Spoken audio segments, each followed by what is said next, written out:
Ang mga gawa ng mga apostol. Kabanata 13, Mga araw ng paghahanda. Ang kabanatang ito ay batay sa mga gawa Kapitulo 9 versikulo 19 hanggang 30. Pagkatapos ng kanyang binyag, sinira ni Pablo ang kanyang pag-aayuno at nanatili, sa ilang araw kasama ng mga alagad na nasa Damasco.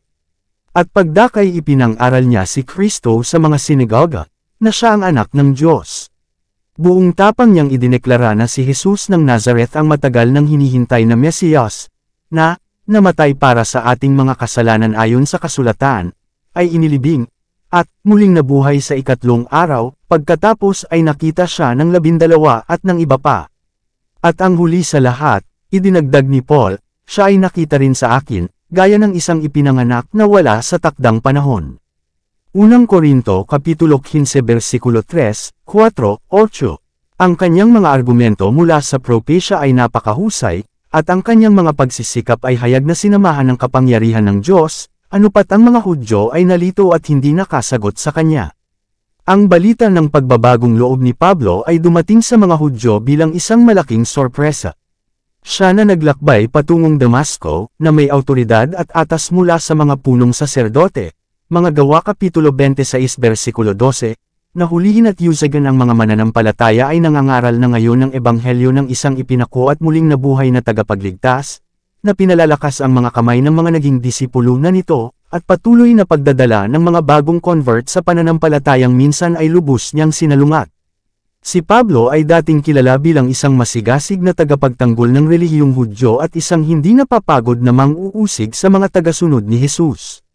Dahil sa lakas ng loob, nagsasarili, matyaga, ang kanyang mga talento at pagsasanay ay nakatulong sana sa kanya na maglingkod sa halos anumang kapasidad. Siya ay maaaring mga tuwiran ng may pambihirang kailanawan, at sa pamamagitan ng kanyang nalalanta na panunuya ay maaaring maglagay ng isang kalaban sa walang nakakainggit na liwanag. At ngayon nakita ng mga Hudyo ang binatang ito ng hindi pangkaraniwang pangako na kaysa niya ang mga dati niyang inuusig, at walang takot na nangangaral sa pangalan ni Jesus. Ang isang general na napatay sa labanan ay nawala sa kanyang hukbo, ngunit ang kanyang kamatayan ay hindi nagbibigay ng karagdagang lakas sa kaaway. Ngunit kapag ang isang taong kilalang tao ay sumama sa kalabang puwersa, hindi lamang nawawala ang kanyang mga serbisyo, ngunit ang mga kanyang sinasamahan mismo ay nakakakuha ng isang tiyak na kalamangan. Si Saul ng Tarsus, sa kanyang paglalakbay patungo sa Damasco, ay maaaring madaling napatay ng Panginoon, at ang malaking lakas ay naalis sa kapangyarihan ng pag-uusig.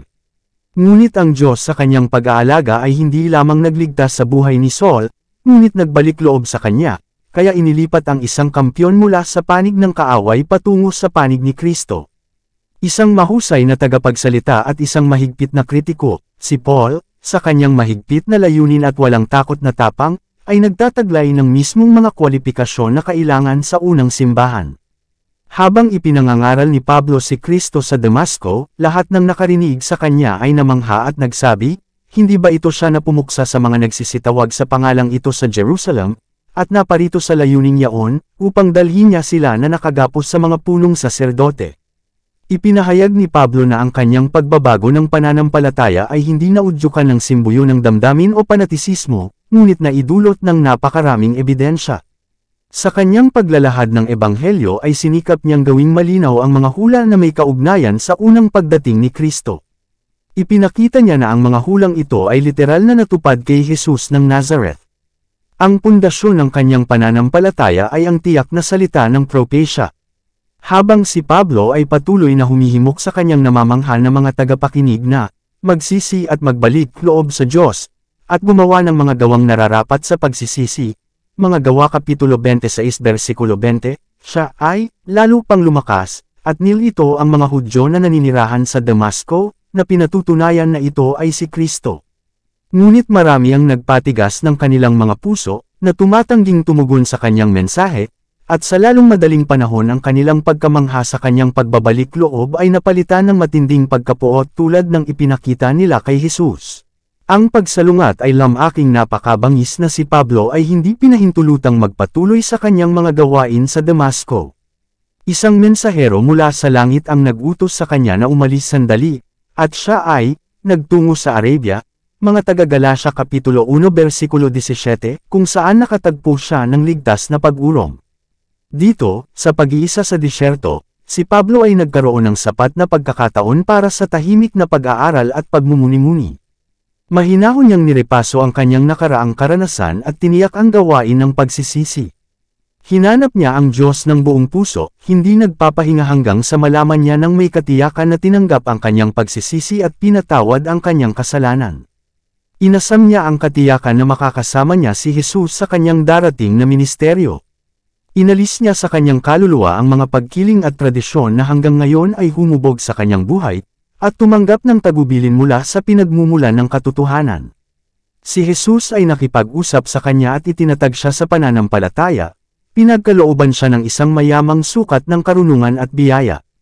Kapag ang isip ng tao ay dinala sa pakikipag-isa sa pag-iisip ng Diyos, ang may hangganan sa walang hanggan, ang epekto sa katawan at isip at kaluluwa ay hindi matansya. Sa gayong pakikipag-isa ay matatagpuan ang pinakamataas na edukasyon. Ito ay sariling paraan ng pag-unlad ng Diyos. Ipakilala mo ngayon ang iyong sarili sa Kanya, Job Kapitulo 22 versikulo 21, ang kanyang mensahe sa sangkatauhan. Ang mataimtim na paratang na ibinigay kay Pablo sa pagkakataon ng kanyang pakikipanayam kay Ananias, ay nagpabigat sa kanyang puso. Nang, bilang tugon sa salitang, kapatid na Saulo, tanggapin mo ang iyong paningin, sa unang pagkakataon ay tiningnan ni Pablo ang mukha ng taong ito na desidido. Si Ananias sa ilalim ng inspirasyon ng banal na espiritu ay nagsabi sa kanya, ang Diyos ng ating mga ninuno pinili ka, upang iyong malaman ang kanyang kalooban, at makita ang matuwid, at marinig ang tinig ng kanyang bibig. Sapagkat ikaw ay magiging kanyang saksi sa lahat ng tao tungkol sa iyong nakita at narinig. At ngayon bakit ka maghihintay? Bumangon ka, at magbabautismo, at hugasan mo ang iyong mga kasalanan, na tumatawag sa pangalan ng Panginoon.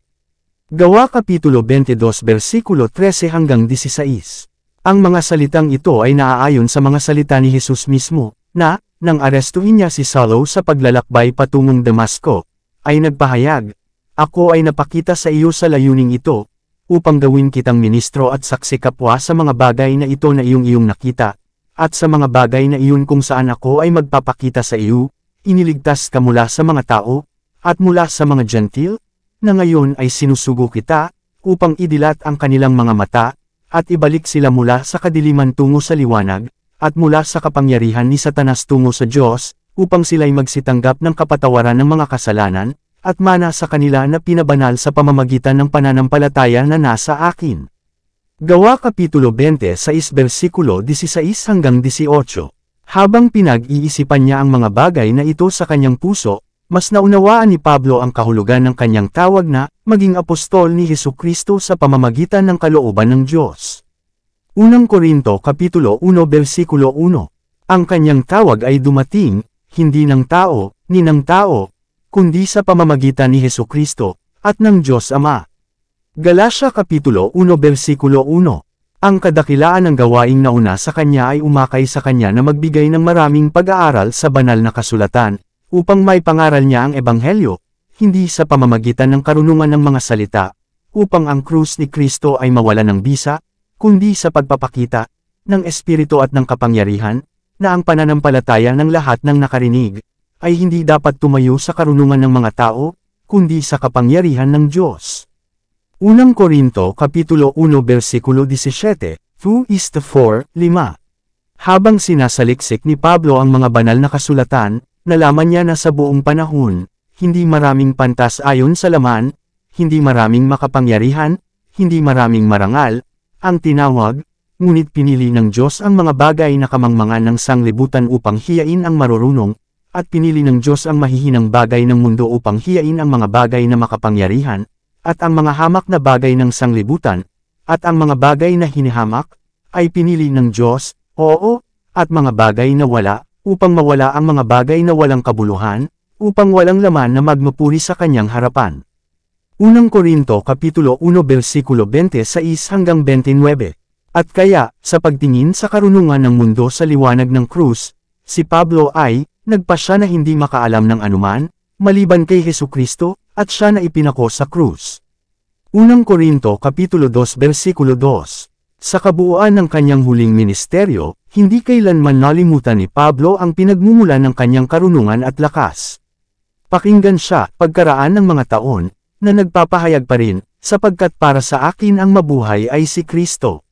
Filipos Kapitulo 1 versikulo 21. At muli, ang lahat ng mga bagay ay ibinibilang ko na kalugihan lamang dahil sa kadakilaan ng pagkakilala kay Kristo Jesus na aking Panginoon, na sa Kanya'y nagdusa ako ng pagkawala ng lahat ng mga bagay, upang ako ay manalo kay Kristo, at masumpungan ako sa Kanya, na walang ang aking sariling katwiran, na sa kautusan, kundi yaong sa pamamagitan ng pananampalataya kay Kristo, ang katwiran na sa Diyos sa pamamagitan ng pananampalataya, upang makilala ko siya, at ang kapangyarihan ng Kanyang muling pagkabuhay, at ang pakikasama sa Kanyang mga pagdurusa.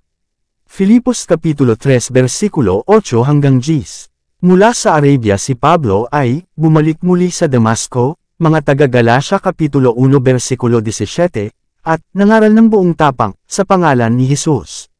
Dahil hindi makayanan ang karunungan ng kanyang mga argumento, nagsanggunian ng mga Hudyo na patayin siya. Ang mga pintuan ng lungsod ay masikap na binabantayan araw at gabi upang maputol ang kanyang pagtakas. Ang krisis na ito ang umakay sa mga disipulo na hanapin ang Diyos ng think time, at sa wakas ay, kinuha nila siya sa gabi, at ibinaba siya sa pader, na ibinaba siya sa isang basket. Gawa Kapitulo 9 versikulo 25, RV. Pagkatapos niyang makatakas mula sa Damasco, nagtungo si Pablo sa Jerusalem, mga 3 taon na ang lumipas mula nang magbalik loob siya. Ang pangunahing layunin niya sa pagdalaw na ito, gaya ng ipinahayag niya pagkatapos, ay makita si Pedro.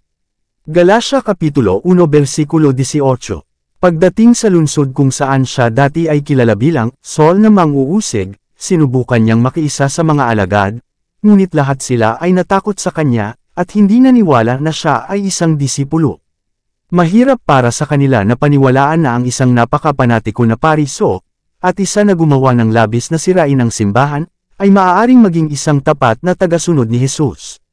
Datapwat kinuha siya ni Bernabe, at dinala siya sa mga apostol, at isinaysay sa kanila kung paanong nakita niya ang Panginoon sa daan, at na siya'y nakipag-usap sa kanya, at kung paanong siya'y nangaral na may katapangan sa Damasco sa pangalan ni Jesus. Nang marinig ito, tinanggap siya ng mga alagad bilang isa sa kanilang bilang. Di nagtagal, nagkaroon sila ng saganang katibayan hinggil sa pagiging totoo ng kanyang karanasang Kristiyano. Ang magiging apostol sa mga Gentil ay nasa lungsod na kung saan naninirahan ang marami sa kanyang mga dating kasamahan, at sa mga pinunong Hudyo na ito ay hinanggad niyang gawing malinaw ang mga hulat tungkol sa Mesiyas, na natupad sa pagdating ng tagapagligtas. Natitiyak ni Pablo na ang mga gurong ito sa Israel, na dati niyang kakilala, ay kasing tapat at tapat niya. Ngunit napagkamalan niya ang espiritu ng kanyang mga kapatid na Hudyo, at sa pag-asa ng kanilang mabilis na pagbabagong loob ay napahamak siya sa mapait na pagkabigo. Bagamat siya ay nagsalita ng buong tapang sa pangalan ng Panginoong Hesus, at nakipagtalo laban sa mga Grigo, ang mga tumatayong pinuno ng simbahang Hudyo ay tumangging maniwala, ngunit nagsikap na patayin siya. Napuno ng kalungkutan ang kanyang puso. Kusang loob sana niyang ibigay ang kanyang buhay kung sa pamamagitan niyan ay madadala niya ang ilan sa kaalaman ng katotohanan. Sa kahihiyan ay inisip niya ang aktibong bahagi na ginawa niya sa pagkamatay ni Esteban bilang martir, at ngayon sa kanyang pagkabalisa na pawiin ang mantsa na nasa isang maling akusado, hinanggad niyang pagtibayin ang katotohanan na ibinigay ni Esteban sa kanyang buhay. Pabigat sa kapakanan ng mga tumatangging maniwala, si Pablo ay nananalanggan sa templo, habang siya mismo ay nagpatotoo pagkatapos, nang siya ay nahulog sa ulirat, kung saan nagpakita sa kanya ang isang makalangit na sugo at nagsabi, "Magmadali ka, at umalis ka kaagad sa Jerusalem, sapagkat hindi nila tatanggapin ang iyong patuto tungkol sa akin." Gawa Kapitulo 22 versikulo 18. Si Pablo ay hilig na manatili sa Jerusalem, kung saan maaari niyang harapin ang pagsalansang. Para sa kanya, tila isang karuwagan ang tumakas, kung sa pamamagitan ng pananatili ay makukumbansin niya ang ilan sa mga matigas na Hudyo sa katotohanan ng mensahe ng Ebanghelyo, kahit na ang pananatili ay magbuwis ng kanyang buhay.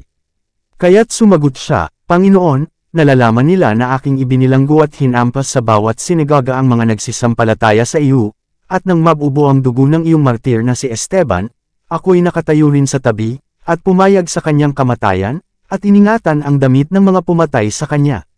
Ngunit ito ay hindi naaayon sa layunin ng Diyos na ang kanyang lingkod ay dapat ilantad ang kanyang buhay, at ang makalangit na sugo ay sumagot, "Umalis ka, sapagkat susuguin kita sa malayo hanggang sa mga Gentil." Gawa Kapitulo 22 versikulo 19 hanggang 21. Nang malaman ng mga kapatid ang pangitaing ito, pinabilis ng mga kapatid ang lihim na pagtakas ni Pablo mula sa Jerusalem, dahil sa takot sa kanyang pagpatay. Dinala nila siya sa Caesarea, at ipinadala siya sa Tarso. Ang pag-alis ni Pablo ay nagpahinto ng ilang panahon sa marahas na pagsalungat ng mga Hudyo, at ang iglesia ay nagkaroon ng panahon ng pahinga, kung saan marami ang nadagdag sa bilang ng mga mananampalataya. Dito nagtatapos ang Kabanata 13. Para updated ka sa susunod na kabanata, ay huwag kalimutang mag-subscribe, mag-follow at mag-share sa ating channel Renilab TV. Maraming salamat po.